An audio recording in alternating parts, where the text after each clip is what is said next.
एक लड़का घर परिवार और धन संबंधी समस्याओं से लड़ते लड़ते थक गया था। उसकी उम्र ज़्यादा नहीं थी, लेकिन वह रोज रोज के विवादों से तंग हो गया था। एक दिन हिम्मत हार कर वह आत्महत्या करने के लिए निकल पड़ा। चलते चलते एक जंगल में पहुंच गया। जंगल में काफ़ी दूर चलने के बाद भी उसका मन शांत नहीं हुआ। जंगल बहुत ही घना था, वहाँ जंगली जानवरों को भी खतरा था। तभी उसे एक छोटी सी झोपड़ी दिखाई दी। लड़के ने सोचा कि इस घने जंगल में झोपड़ी बनाकर कौन रह रहा है।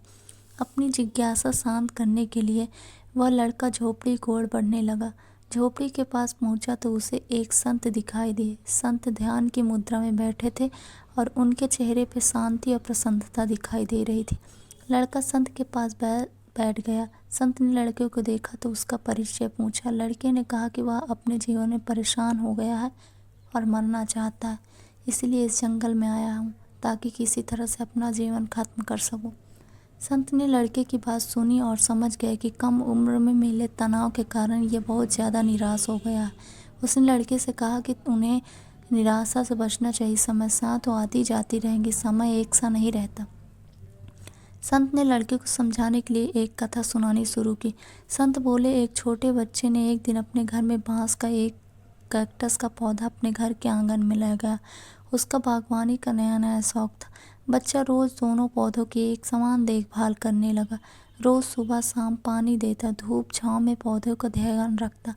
काफ़ी समय बीतने के बाद कैक्टस का पौधा तो पनप गया, लेकिन बांस के पौधे में कोई बदलाव नहीं दिख रहा था। बच्चा सोचता था कि कैक्टस को पनप रहा है, लेकिन ये बांस के पौधों को क्या हो गया। बच्चा रोज ये बात सोचता, लेकिन वह निराश नहीं हुआ और रोज दोनों की पौधों की देखभाल करता रहा।